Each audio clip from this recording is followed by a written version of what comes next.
Boa noite, que a graça e a paz do nosso Senhor Jesus esteja no coração de cada um de vocês, amém?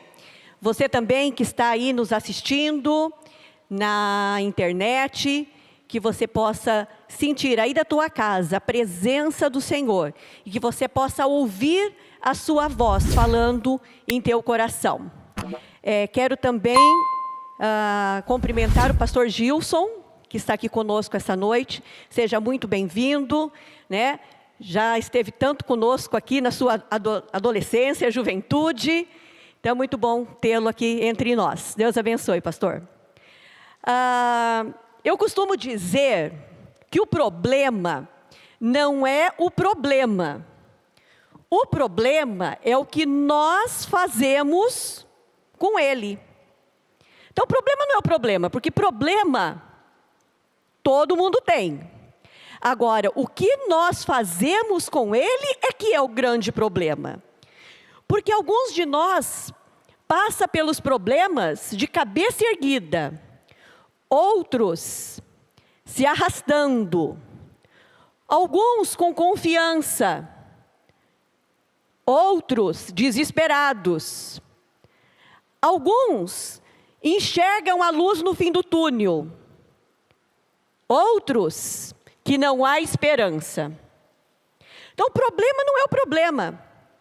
O problema é o que nós decidimos fazer com ele. Por isso hoje nós vamos meditar na carta de Tiago, no capítulo 1. Abram aí a carta de Tiago, no capítulo 1, e deixem a Bíblia aberta, porque nós não vamos ler o texto todo agora, nós vamos ler de 1 a 8, mas aos poucos, tá bom? Leremos aí aos poucos. Tiago, capítulo 1. Quem escreveu a carta de Tiago foi Tiago, mas qual Tiago? Tem tantos Tiagos. Esse Tiago, desta carta, é irmão de Jesus. Aquele que conhece Jesus desde a sua infância, mas que também precisou conhecer Jesus para servi-lo. Ele precisou um dia conhecer de fato o Jesus Senhor, o Jesus Filho de Deus, Jesus Salvador, Jesus, aquele que se entregou por amor por cada um de nós. Não é porque Tiago era irmão de Jesus que ele também não passou por situações difíceis. Não é porque Tiago era irmão de Jesus que a sua salvação estava garantida. Tiago também precisou conhecer Jesus. Isso lhe conferiu autoridade para nos ensinar. Outra curiosidade a respeito dessa carta de Tiago é que provavelmente ela seja uma das primeiras cartas escritas, né, do Novo Testamento. E Tiago escreve para quem?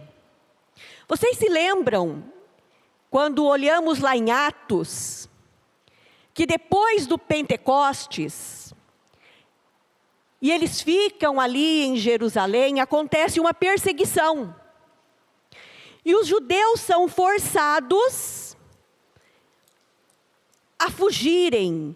E eles são então dispersos. Cada um foi para um canto. E eles, cada um em um lugar, recebem então essa carta de Tiago. Essa carta não foi endereçada a uma igreja. Mas vejam aí no versículo 1.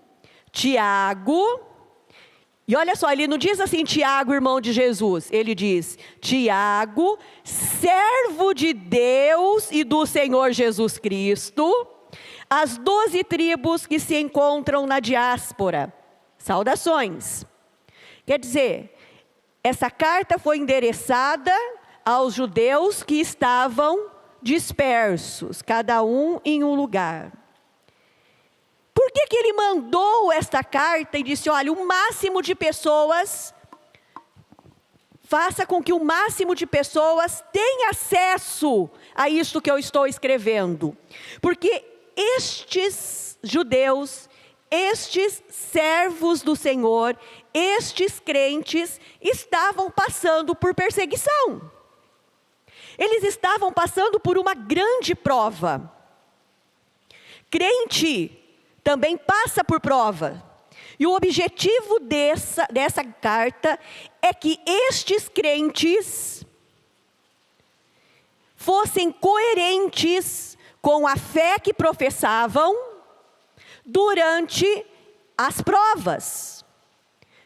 Então nós precisamos hoje, nesta noite, nos atentar a isto. Se eu perguntasse aqui, não vou pedir para ninguém levantar a mão, mas se eu perguntasse, levante a mão quem está passando por uma prova.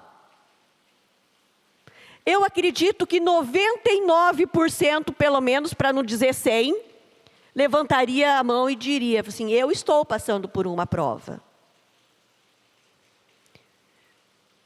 As provas são inúmeras, as provas são diferentes umas das outras, com maior intensidade, menor intensidade, mas todos nós passamos por provas, emocionais, físicas, financeiras, todos nós passamos, e estes passavam por uma grande prova, e era preciso que a fé que eles iam propagando enquanto fugiam da perseguição fosse coerente com as atitudes deles.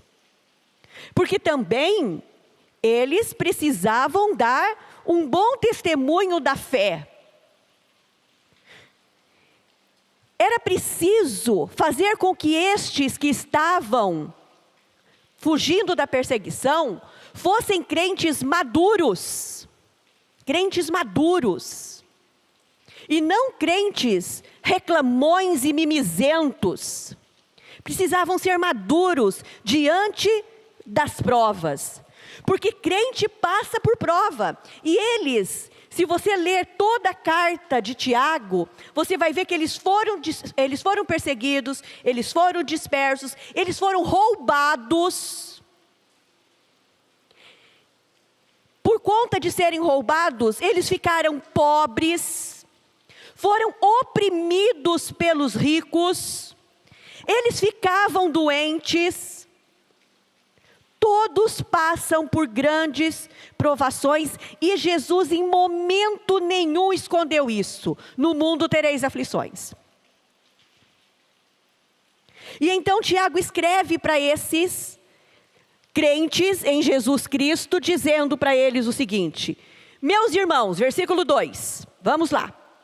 Meus irmãos, tenham por motivo de grande alegria o fato de passarem por várias provações. Louco? Doente? Não. Servo de Deus, servo do Senhor Jesus Cristo, diz: meus irmãos, fiquem contentes porque vocês estão passando por provações. Parece loucura, mas não é. E ele vai explicar para nós por que não é loucura passar pelas provas com alegria. Porque as provas, elas têm algumas características. Então, vou dizer para vocês pelo menos 3 características das provas. As provas têm várias facetas, têm várias intensidades. Tem aquela semana que parece que tudo acontece. Tudo acontece. O pneu do carro fura, o notebook quebra, entra água no celular. E você fala: ô prova, quanto que eu vou gastar com tudo isso? É uma prova? É uma prova. Mas tem aquela prova daquela família que está com um ente querido na UTI e que o médico olha nos olhos e diz: não há mais o que fazer. Agora só temos que garantir qualidade de vida. Há diferentes intensidades da prova, mas aí é que está a maravilha. Para cada intensidade das nossas provações, Deus também tem a graça para nos sustentar. E Ele derrama sobre nós graça, misericórdia, para que a gente se sustente e passe pela provação.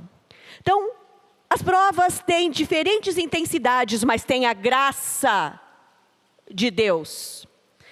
As características da prova, elas são passageiras. Tudo passa. As provas também. O choro pode durar uma noite, mas o quê? A alegria vem pela manhã. As provas são passageiras. Às vezes o deserto é longo. A noite é comprida. Mas passa. Acaba. A gente atravessa o deserto. A gente atravessa o Mar Vermelho. A gente atravessa o Rio Jordão. Os 40 dias de jejum e oração de Jesus e a tentação passaram, Ele desceu, Ele venceu. As provas passam, elas são passageiras. As provas são pedagógicas.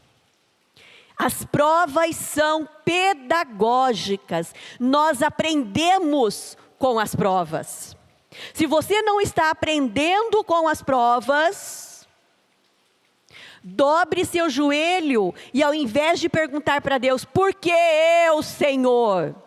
Quando é que vai acabar, Senhor? Pergunte para Ele: o que o Senhor quer que eu aprenda? O que o Senhor quer que eu mude? Traga à minha memória os meus pecados para que eu confesse, as minhas falhas para que eu arrume. Aprenda com as provas. Se nós olharmos a vida de José, quanta prova, e ele foi aprendendo prova por prova, e a grande prova passou. Durou, mas passou. Governador de todo o Egito, livrou quantos milhões de pessoas da fome? Porque ele atravessou o período do deserto, atravessou o período das provações, chorou, mas com o coração firme, esperançoso naquele que derrama graça. As provas são pedagógicas. Olha o que aconteceu com Daniel. Olha o começo e o final. Olhe para os personagens da Bíblia, estude os personagens da Bíblia. Veja como eles passaram por grandes provas, como o Senhor sustentou cada um nas provas, e qual foi o diploma de cada um deles. As provas são pedagógicas, precisamos aprender com elas, precisamos sair das provas mais maduros espiritualmente. Por isso nós podemos sim, passar pelas provas com alegria, sabendo que a aprovação da fé, versículo 3, sabendo que a aprovação da fé que vocês têm produz perseverança.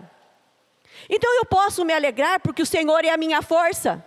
Eu posso me alegrar porque eu posso confiar em Deus e as pessoas vão ver que eu confio em Deus.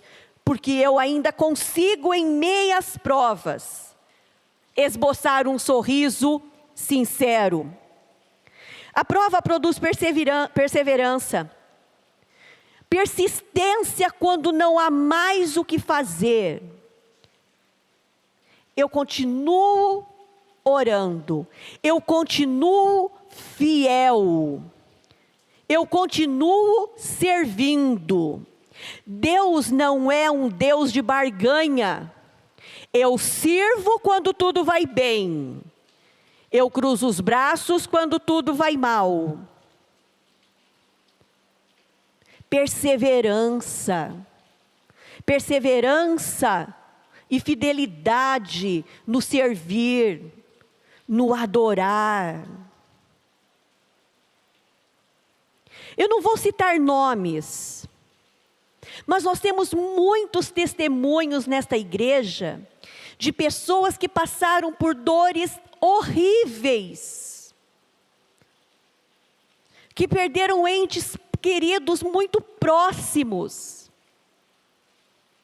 mas não deixaram de servir, não deixaram de adorar. Passaram por momentos difíceis? Sim, eu não estou dizendo, gente, que você tem que ficar dando pulos de alegria em volta do caixão do seu ente amado. Não é isso. Mas é um sentimento de alegria, de saber que Deus está comigo. E que eu posso continuar. Porque se Ele fizer, Ele é Deus. Se Ele não fizer como eu quero, como eu espero, Ele continua sendo Deus. Assim como Daniel disse.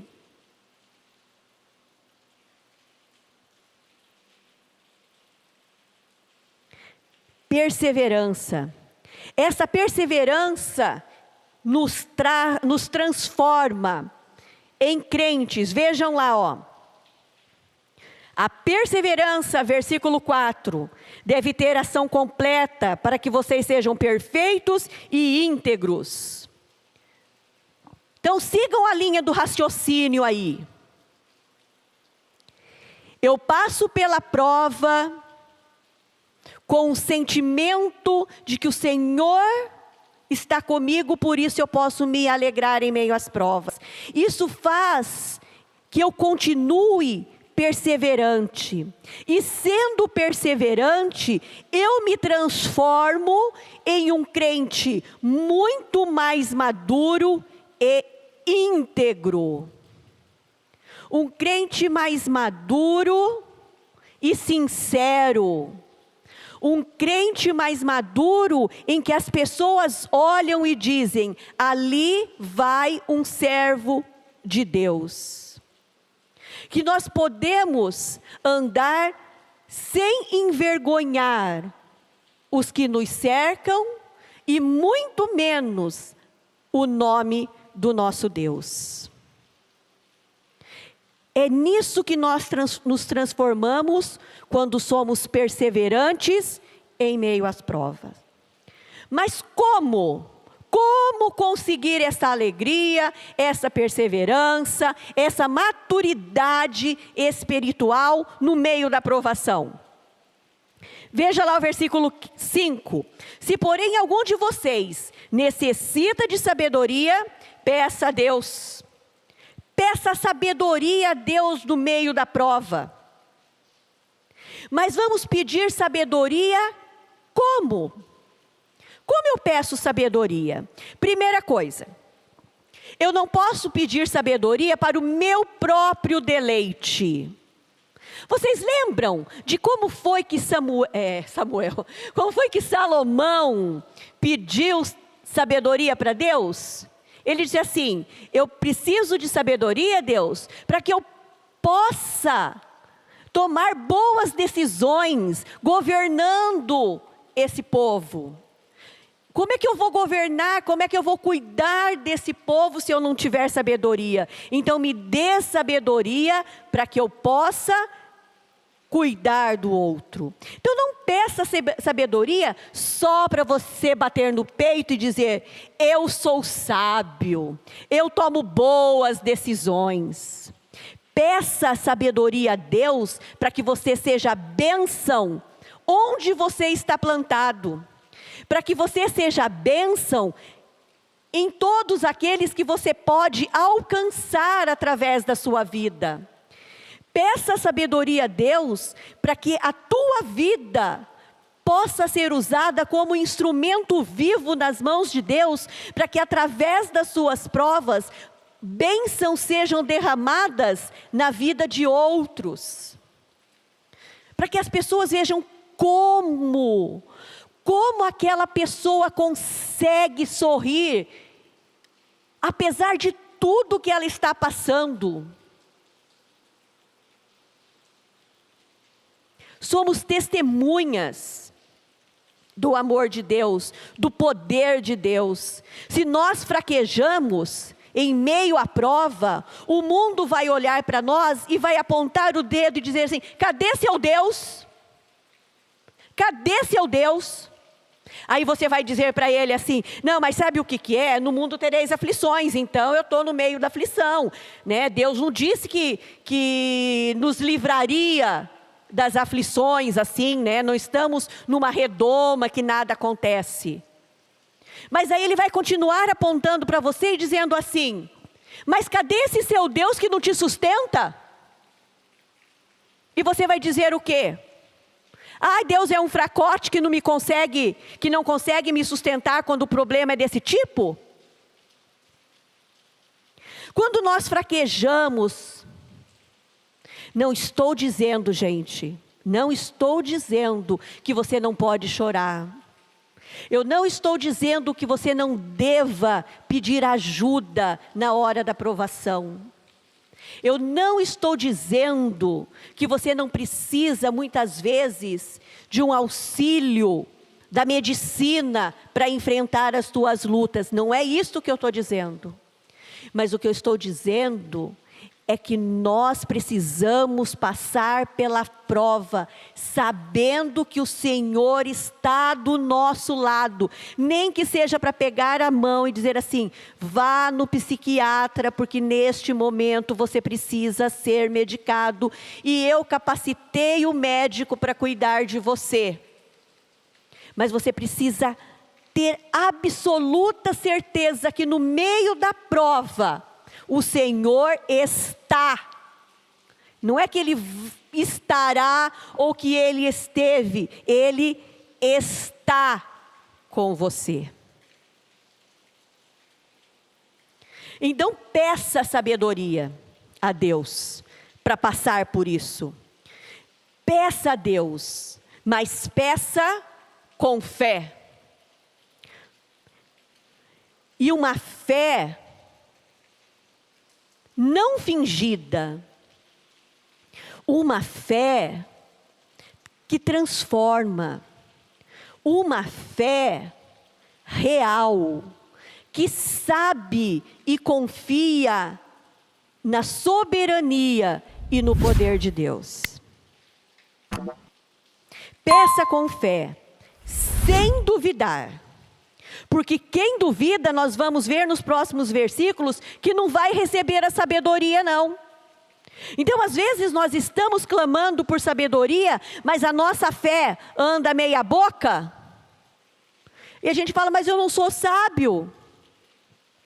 Será que eu estou pedindo sabedoria sem duvidar? Peça a Deus sabedoria.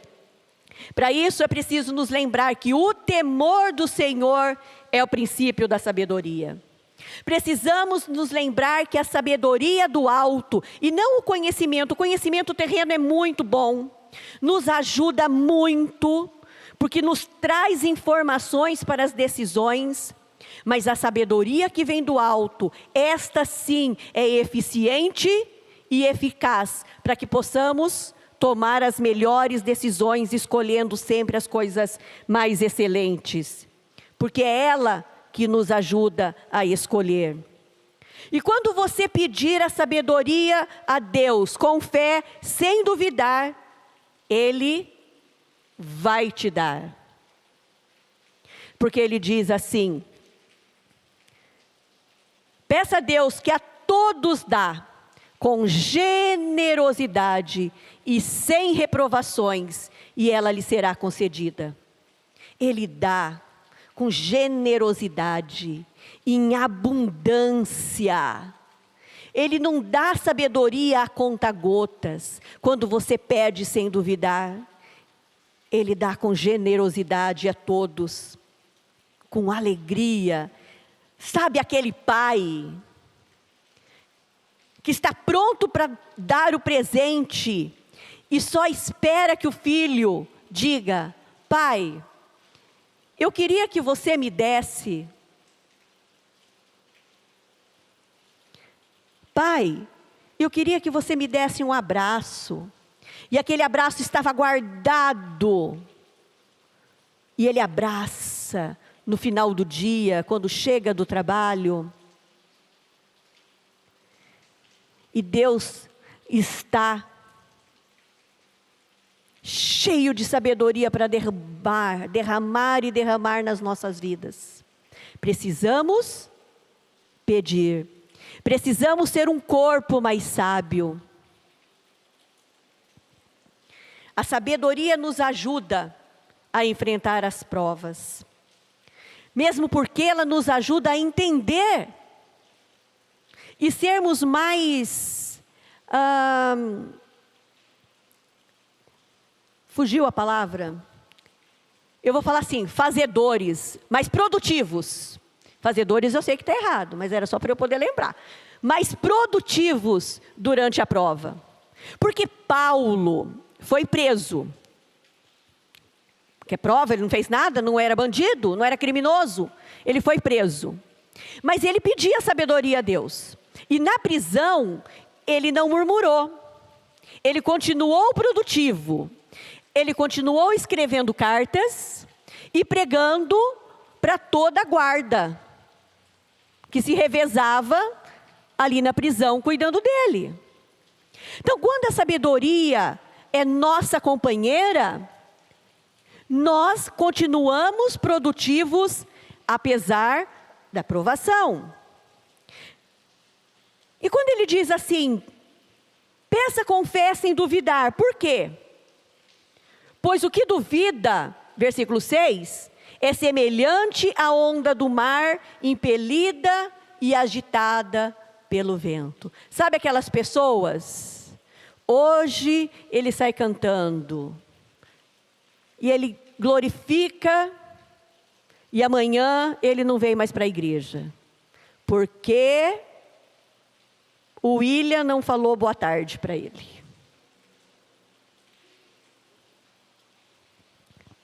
Aquele que pede duvidando é aquela pessoa que ora é animado, ora é desanimado. Ora é super otimista, vamos que vai dar certo. Daqui a pouco ele diz, melhor parar porque não vai acontecer nada não. Vai não. Fervoroso e abatido. Sabe aquela pessoa? Né? E ela fica, vai para lá e vem para cá. Sabe o que acontece com essa pessoa? Ela não recebe a sabedoria. Está escrito que uma pessoa dessas não pense que alcançará do Senhor alguma coisa, sendo indecisa e inconstante nos seus caminhos. Mente dividida. Aquela mente que ora está aqui dentro, ora está lá fora. Aquela mente dividida que acha que a vida é assim, porque a minha vida profissional não tem nada a ver com a minha vida religiosa. Nós não temos duas vidas. A minha vida é uma só. Eu preciso ser a Ellen Rose aqui e ali. Mente dividida, cada hora de um jeito, instável, não sabe o que faz, para que faz, onde faz, com quem faz. Mente dividida não recebe a sabedoria. e passar pela prova, ficará muito mais difícil.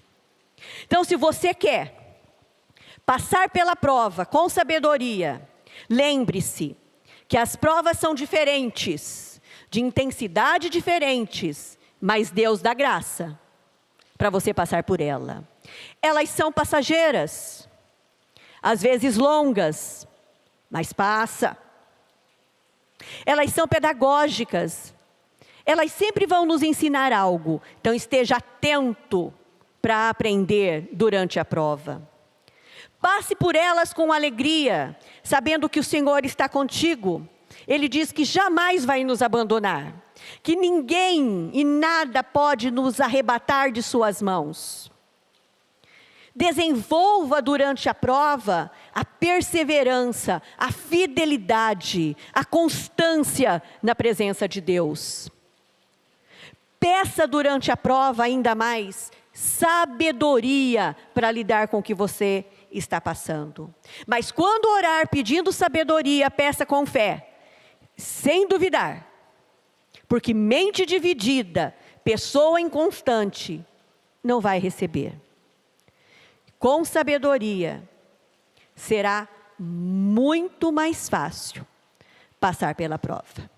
Que Deus abençoe grandemente a vida de cada um de vocês. Vamos orar mais uma vez. Pai amado, nós te louvamos, nós te adoramos, porque o Senhor é fiel à sua palavra. E o Senhor disse nela que se nós pedirmos com fé, sem duvidar, o Senhor vai derramar generosamente sabedoria em nossas vidas. Por isso clamamos, ó Deus, que nesta noite o nosso coração, a nossa mente possa estar unida ao Senhor, que nós possamos ser fiéis ao Senhor, que nós possamos, ó Deus, ser crentes que confiam no Senhor verdadeiramente, que a nossa fé não seja fingida, e por isso, ó Deus, possamos chegar diante do Teu trono e pedir sabedoria para atravessarmos os momentos difíceis, dando glória ao Senhor, dando testemunho do Teu poder, dando testemunho da Tua soberania sobre todas as coisas, e que assim, ó Deus, possamos nos alegrar em servir e adorar ao Senhor. Nos dê, ó Pai, sabedoria, nos dê, Senhor, discernimento, para que possamos, ó Deus, a cada dia, Te amar mais e mais. Em nome de Jesus, amém.